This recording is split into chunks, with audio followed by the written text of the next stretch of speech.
Mula sa scientific name ng mga halaman hanggang sa mga pinakamalalalim na salita sa Ingles, kabisado raw ng isang lolong nangangalakal ng basura sa Maynila.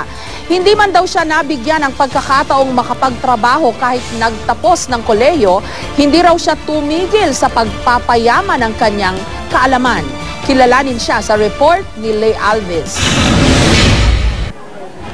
I am Alfredo Manuel, who live in Santa Ana, Manila.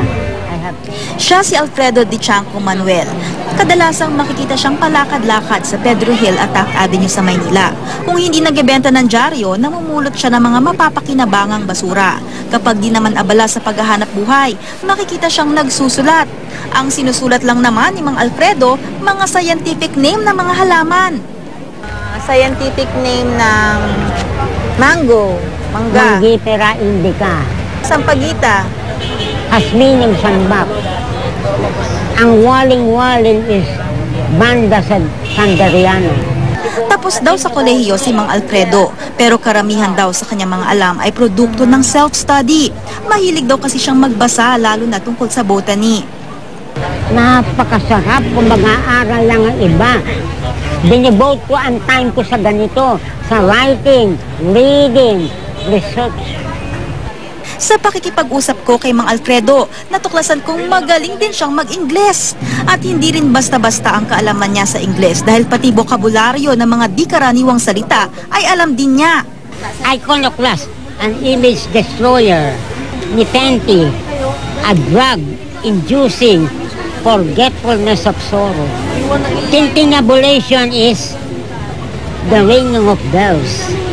Frustrated teacher si Mang Alfredo. Taong 1986, nagtapos daw siya ng kursong education at pumasa sa licensure exam sa kaparehong taon. Pasado rin daw siya ng civil service exam.